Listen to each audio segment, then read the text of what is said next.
yeah.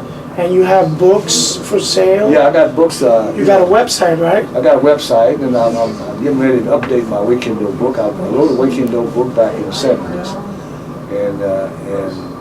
but I'm going to update it, and what I'm going to do is add recent stuff to it.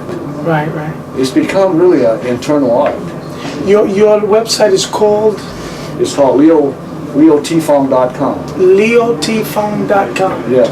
Yes, okay. Yeah. So Weikundo, all right, that's the name of your style. Yeah. People can go to leotfong.com and find out more about that. Yeah. So, do you have some like instructional DVDs or some movies? I'm coming out. I got movies being like one of the most successful movies from box office standpoint. Made $7 million in 4 weeks. Was Kill Point with myself, Cameron Mitchell, Richard Roundtree. Kill Point. Kill Point, yeah. It's coming out. It's already out on DVD. What year was that? That was done in 1984. 1984. Yeah. Then I did another one called Low Blow, and in that was Troy Donahue and Billy Blank's first movie, Tybo.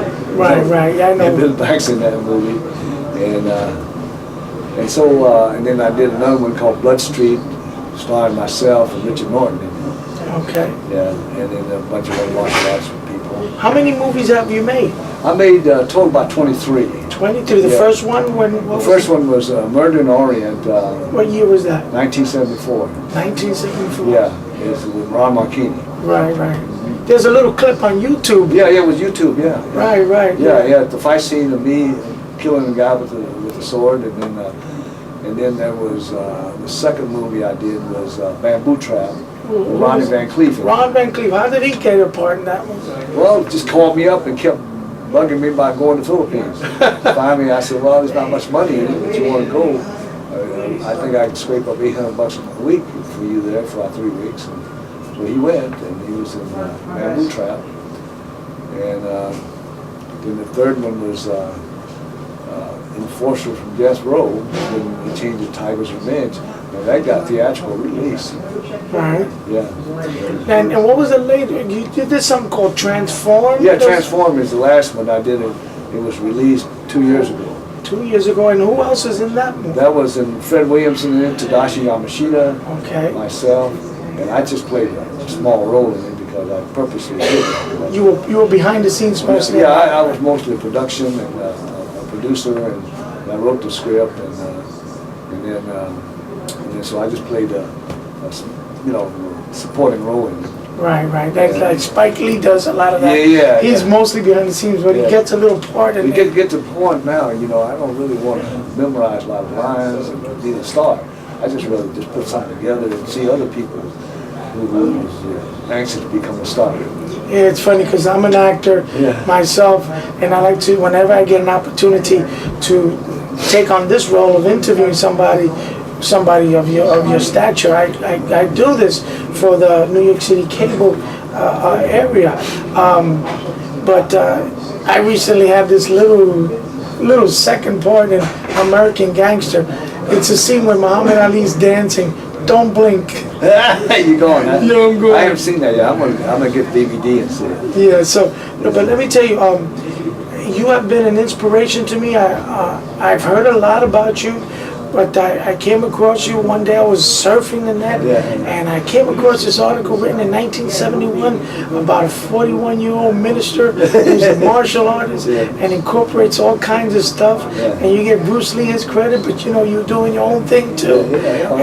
And I was very much inspired by that. Oh, thank you. And you had a crew cut at the time. Yeah. The crew cut. Yeah, that was a Black Belt magazine article. Yeah, 71. Yeah. But if anybody wants information about Leo T. Fong, go to leotfong.com. He's a living legend in the martial arts. He's got books, he's got deep instructional DVDs too. And a lot of your movies are for sale on the website too. Sure. leofong.com.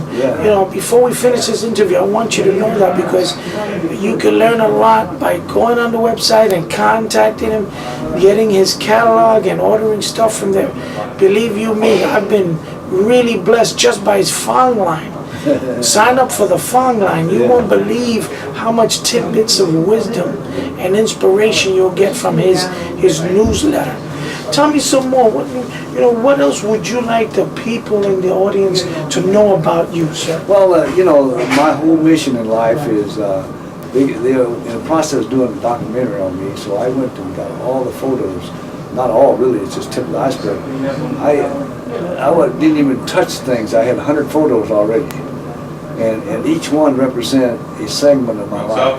1 is my family, 2 is martial arts, 3 is fitness, 4 is ministry, 5 is social work, and so forth, and counseling. And it seems like it's one person doing many things, but I'm trying to tell the person who's doing the documentary that God is the unifying factor here. If you took any one of those components away from me, I haven't lost my identity. See, my identity is based on who I am as God's creation. And so for instance, some people put all their marbles into their kicking skills. So what if you get your leg chopped off? Then you have no self-esteem. Right. But it's not that case with me, because I'll find some way to compensate for it. See? And so what I'm saying is, my mission, what I get satisfaction is teaching people how to empower themselves. And not about beating up a mother or being the baddest guy on the block, but it's about being a life warrior. When life brings you situations that's unmanageable, I want them to say, hey, I'm going to see what the options are. So you're giving glory to God. And then that God has the answer to whatever problem that you have to deal with. See, when I talk to people who are suicidal, and the problem with them is they're living in the moment in a negative way. You don't see light at the end of the tunnel. But you have to, even if you look down the tunnel, you don't see light. Spiritually, in faith, you should be able to see the light on the end of the tunnel. It's not the last chapter.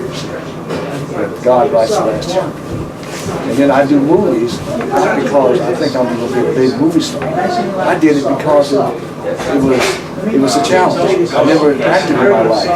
Everybody else making a big deal about being a movie star and getting all the publicity and the glory and all that. I said, well, I can do it. And so when I set my mind to do it, it started unfolding. Pretty soon, I get a call from the Philippines and say, hey, you want me to be another Bruce Lee? I said, what's the deal? He said, well, Kung Fu movies big. We're looking for new faces. That's okay. Tell me about it. I said, well, we'll send you a plane ticket. And you come and we talk to you. You want to do a 2-picture deal. I said, okay. I thought it was all BS.